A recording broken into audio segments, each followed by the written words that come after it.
What if we stop complaining?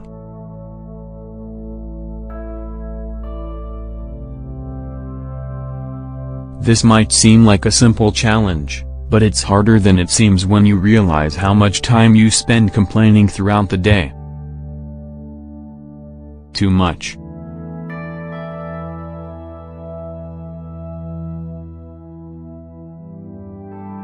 After something goes wrong and you find yourself breaking your promise to not complain, an appropriate justification may come to mind: complaining isn't so bad, it helps me vent. Yes, that's true.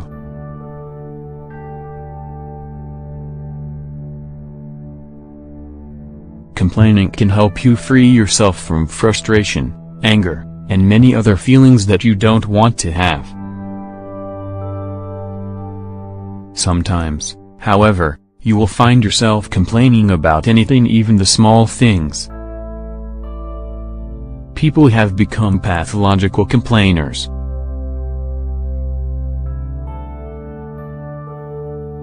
Complaining only makes you focus on the negative.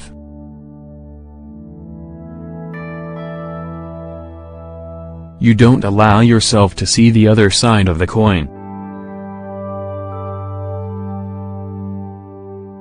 This winds up making you feel unhappy, or make you think that bad things just happen to you without being able to avoid it. This is where you fall into the role of being a victim.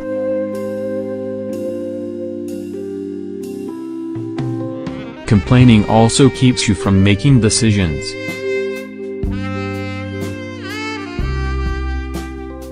It places you in a position where you don't feel at ease, but you also don't do anything to escape from the situation. This is when you adopt the role of the victim.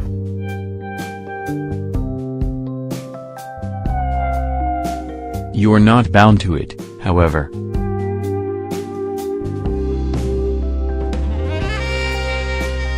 No one is holding you back to force you to endure the situation in which you find yourself.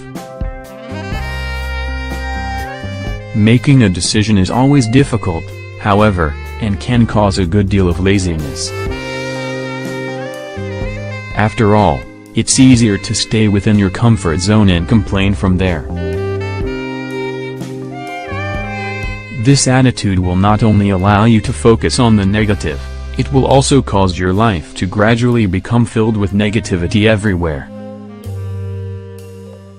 Complaints about the smallest things.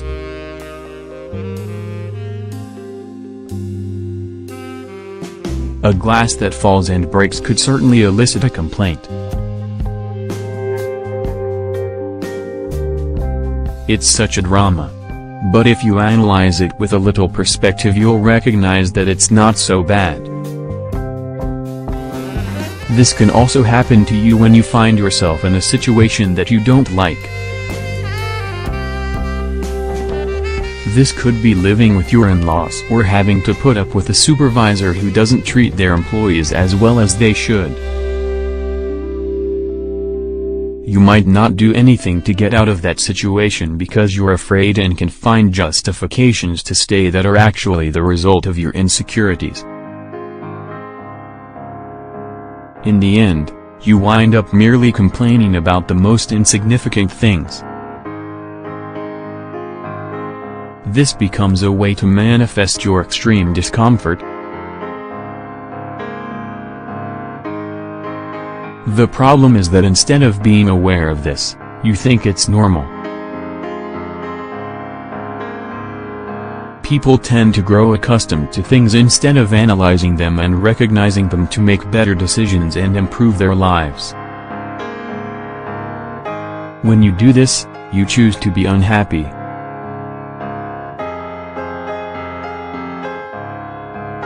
People also complain without speaking.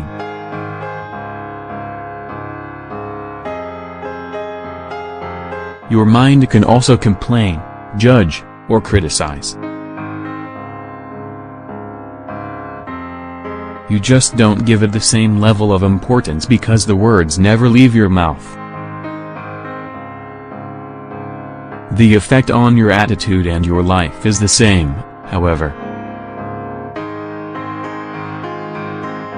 You must be very attentive and try to stop complaining in every way. This could take you a few tries, but don't give up.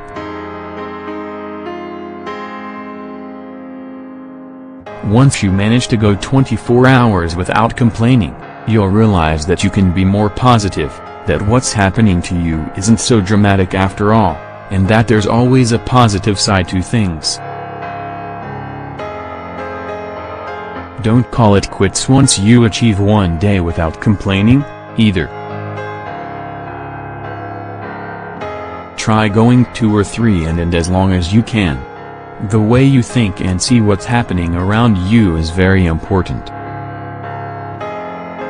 So much of the negativity that permeates your life today will be gone once you stop complaining.